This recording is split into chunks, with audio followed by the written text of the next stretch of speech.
1980. You didn't go to the Olympics in 1976. Well, we were there, but we did not participate because on the eve we were sent back home by the federal government because we were part of the sympathy withdrawal for South Africa. You remember those were in the apartheid days. Yes. And there was a bulk withdrawal of African countries from the Montreal Olympics, spearheaded by Nigeria. So it was a day to the start of the Olympics that we left the Olympic Village. How disappointing was that? So technically, it was more than disappointing. It was shattering because you can imagine that the preparation for Olympics usually takes several years of hard work and, dreaming. Athletes dream of going to the Olympics. And you just want to go at least once in your lifetime.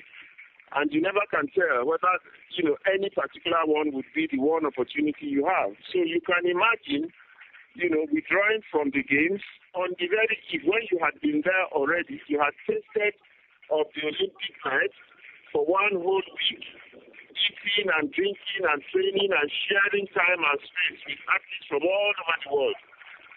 And suddenly you have to leave. So it was very, very shattering. Some athletes never recovered from it, actually. And then, when you eventually went in 1980, it wasn't the same thing. You didn't have as good a team. Well, 1980 was like 4 years after the Montreal experience, and the politics of the international politics of the Olympics had eaten deep now into the Olympics to such an extent that even the football team in particular did not qualify for the Olympics, but we still went because some other countries boycotted the Moscow Olympics in support of the United States and a few other countries that chose not to go. And to fill up the spaces, the Nigerian national football team and a few other teams in the country were invited. And that's how we qualified to go to the 1980 Olympics. For some of us who were there in 1976 and who happened to still be around to go in 1980, it was some kind of compensation. But for the vast majority that couldn't make it, well, you could see that the disappointment must have been truly, truly massive. So it wasn't the same.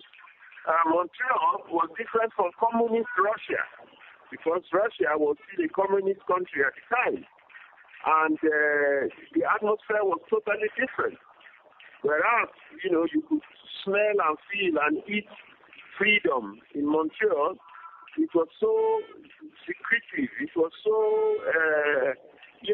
everything was done in fear and in secrecy, and you didn't know who was looking at you and watching you. And in fact, the entire atmosphere was different.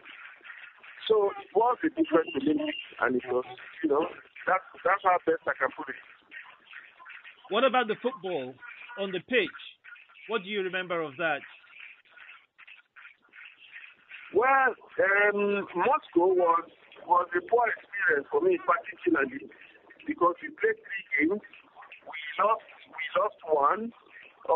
I think the very first game we played, we drew, and that was the one I participated in, and that was it for me and the Olympics. I participated in only 1 game.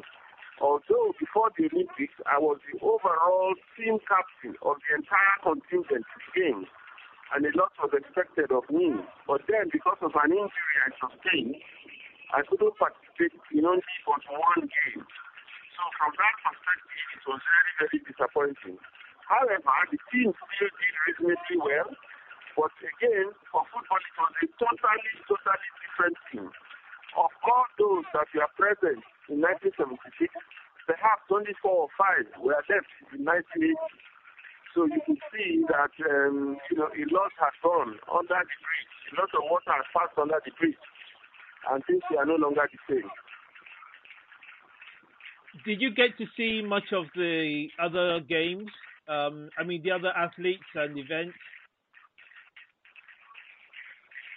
Well, as I said, it was totally different. The atmosphere, the environment, the arrangements were totally different. Whereas in Canada, you could move anywhere, go to anywhere, see anybody freely.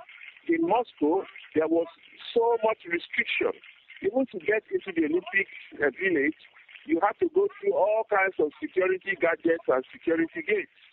And even within your room, there were all kinds of restrictions as to what you could do. You couldn't plug your tape recorder to the light socket. You couldn't do a lot of things. And we were told that everybody was being closely watched. So it was really like being in prison. But then that was a long time ago. I know that the USSR since that time is totally different now. But that was how it was for us in Moscow in 1980.